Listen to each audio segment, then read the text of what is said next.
it is time for foundation.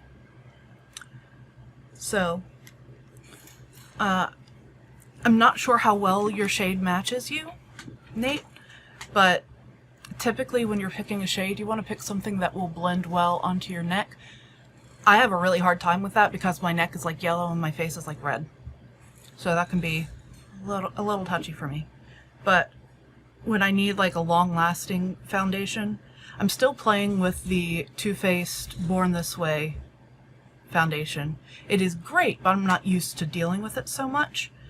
But I really, really love this Rimmel Lasting Finish 25-hour comfort serum, whatever. And I am using the shade 91 Light Ivory. So I'm going to shake it up a little bit. Make sure there's no like weird separation or anything. Actually, before I go in with the foundation, I meant to do this before I even put my primer on. So you don't have to split a tissue, but I am. This helps get whatever residual oils that you might have on your face off. So pulling a tissue apart. So I just have the one ply. And I'm not rubbing at all. I'm just pressing into my skin.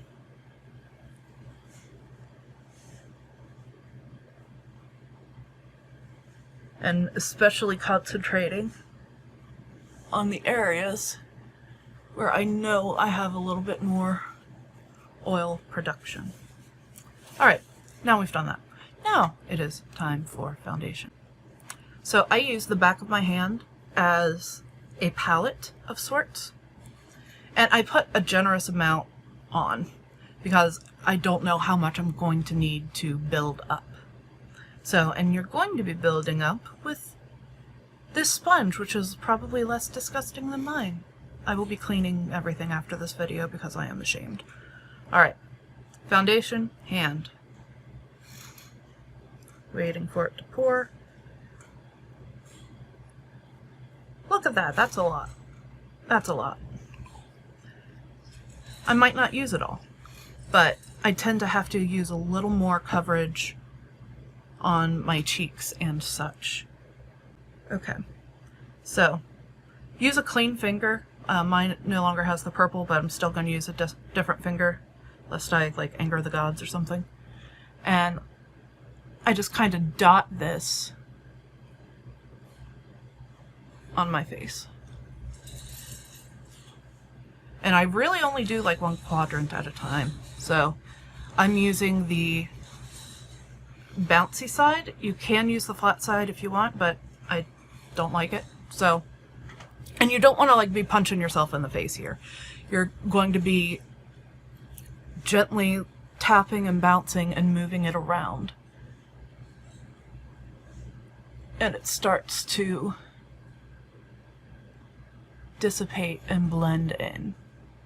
Once again, a little to start out with goes a long way.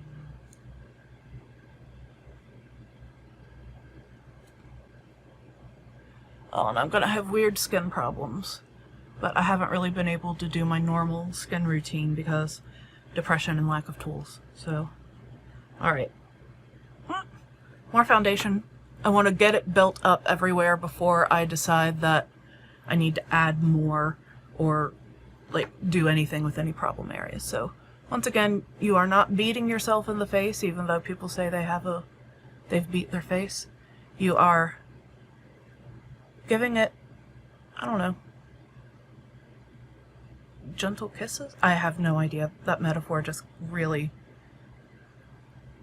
didn't work at all. Alright. Doing on my chin. And a little there. Bounce, bounce, bounce.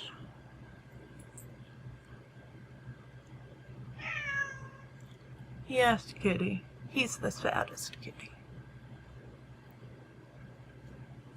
It's okay if you get foundation on your lips. Depending, like if you want to follow the shape of your lips when we do lipstick later, that's fine, but some people like to overline or like change the shape. I am fortunate enough that I like my natural lip shape. If I overline, I only do it on the outside, but that'll be the... Anyway, that'll be the lipstick video. So I haven't done my forehead yet. I am always nervous about doing my forehead because it is the place where I feel like any skin issues are most obvious for me. Alright, so it looks like I've dabbed a lot, but that's because this is thinning out and thinning down, so these are less gloopy than the ones on the rest of my face.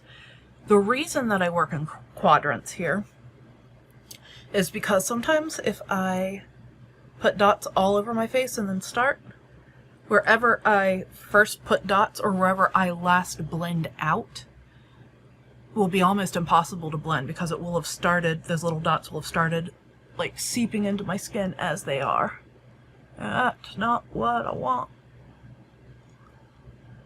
Alright.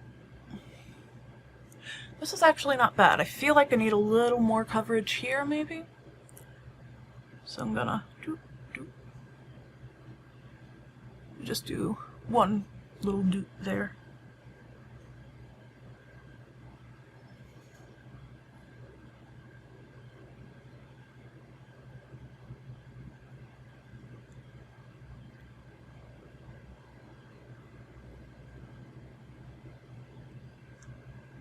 Alright, now I'm going to kind of focus on making sure that it's gonna blend with my skin a little bit better.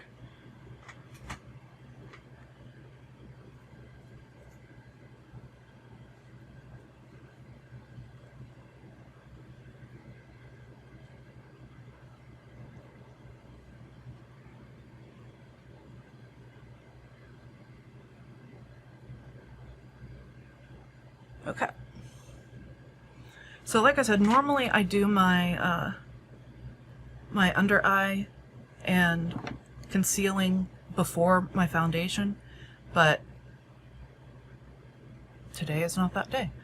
I use two different things for that. I use a kind of yellow tinted concealer, the same concealer that I used on my eyes, because my problem areas that I need to conceal are red. And I could use green, but green kind of turns it a little muddy, because green and red make mud. But this yellow one, if I use it sparingly and really push it in good, it helps take away that red as well without giving me the grayish ugh. So I'm gonna do a little bit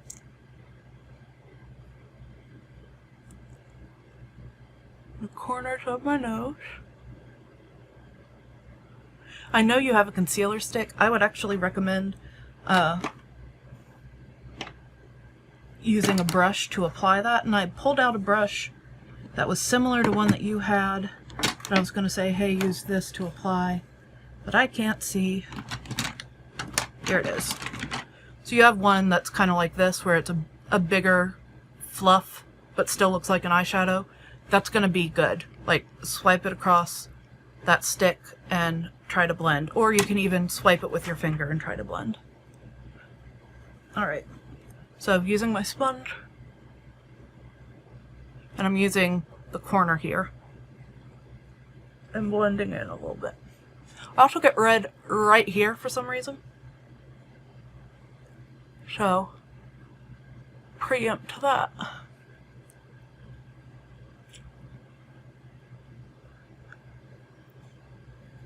And I really don't put a whole lot of product on my nose. That also helps with the not having it go everywhere. So now I'm going to do my under eye.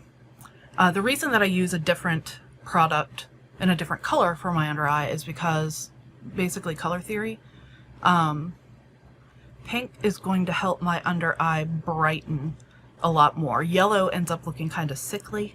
So this is the Maybelline Instant Age Rewind.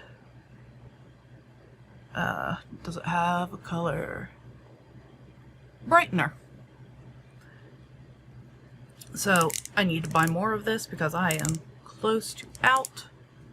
But with this, kind of dab a little bit there. Ooh, if it'll come out. Dab a little bit there because in there tends to get really dark. And then I dab going up and around. You can see I went up against my eyeshadow. That helps like shape it more than I was able to handle with a brush.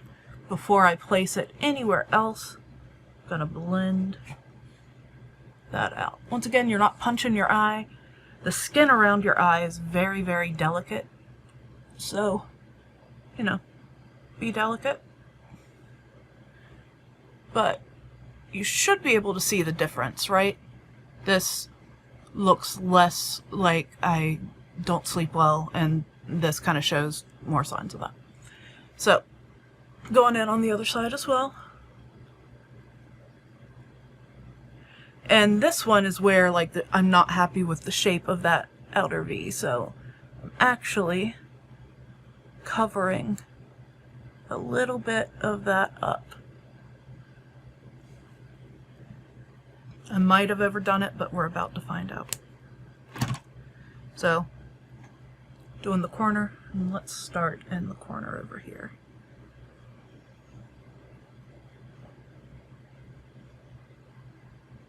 I'm pulling it down a little bit. And I'm being really careful while I blend and push it in over here. That has evened up the shape a little bit. Once again, things don't have to be twins, they just have to be sisters. Alright. Now, since I did my under eye and concealer last, I've let the foundation kind of sink into my skin a little bit. I'm going to use some of that tissue and wipe this off the back of my hand lest I end up with it on my face or shirt or somewhere. Now we want to set the foundation. Powder sets liquid things. So although I think I saw you had a liquid illuminizer kind of thing, so I'm going to use mine, which is the NYX Born to Glow Liquid Illuminator. It's kind of pinkish, and it's pretty. So after you put shadow on, you should not, or after you put powder on, you should not add liquid on top of it. It kind of disturbs everything. I'm putting this on my cheekbone to kind of catch the light, which I'm really washed out in this lighting anyway, so don't obsess about the lighting crisis. So anywhere that you really want to highlight, that you really want to stand out, oh, I brought that down too far. You use the illuminator.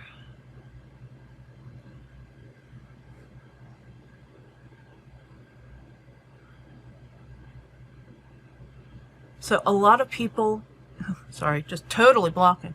A lot of people just use concealer to highlight, and that is perfectly fine because concealer is usually a little bit lighter than your foundation shade, typically. Alright, all of that is set, and now this is where the big brush comes in. So I saw you have one, this is mine, also needs to be cleaned, but this is where you're going to be using the powder. So I have the Airspun powder. It's a loose powder, so kind of have to be careful with it.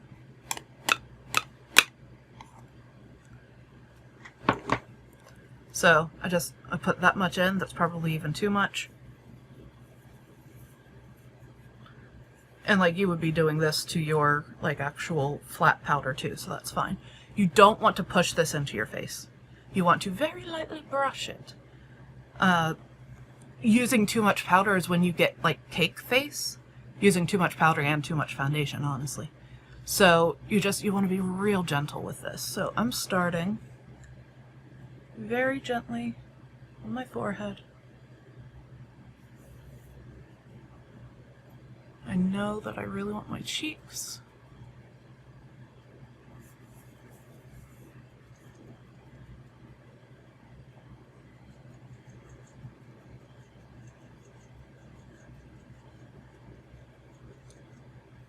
Just very gently. And you'll notice that it kind of instantly maps things down a little bit. So another thing, I set my under eye separately from the rest of my face. So let me scrub this because I used it for contour the other week. And that's not what I want under my eye. So there, scrubbed it. And especially for under your eye, like I picked up this much, this is way too much. So I'm going to be kind of tapping it down into there, and then look at that powder. Look at it go.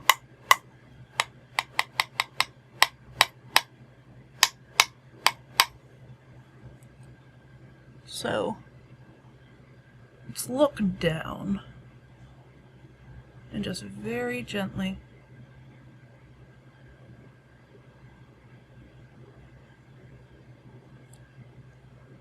alright, and here.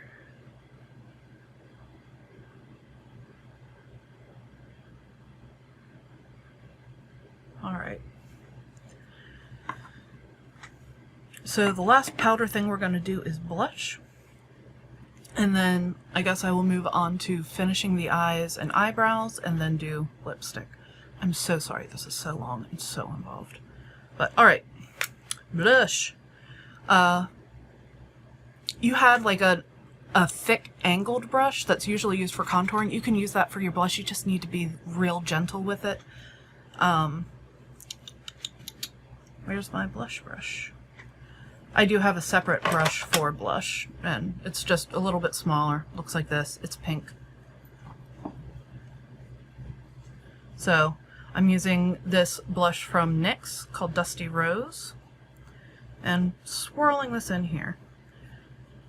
And look at that, that's a lot. There's a lot of times I don't wear blush. Usually if I am wearing a BB cream, because the redness of my cheeks will come out anyway. But when I have like full coverage foundation on like I do now, I kind of look like a ghost. So I gotta add life back in. So I am working like just below my cheekbone and up. And you can kind of do a little circular motion there.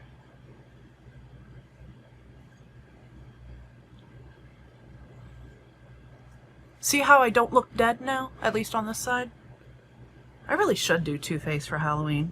If I had given myself the time to practice, that would have been fun. But again, just under the cheekbone.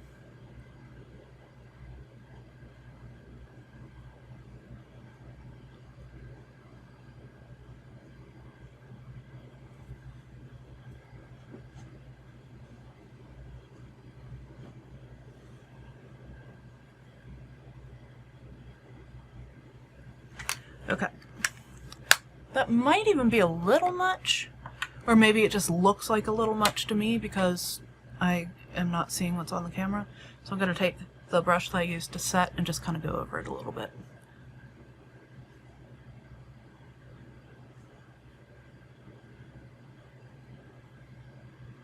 Okay. I think I'm happy with that. Alright. Now on to finishing the eyes and the eyebrows.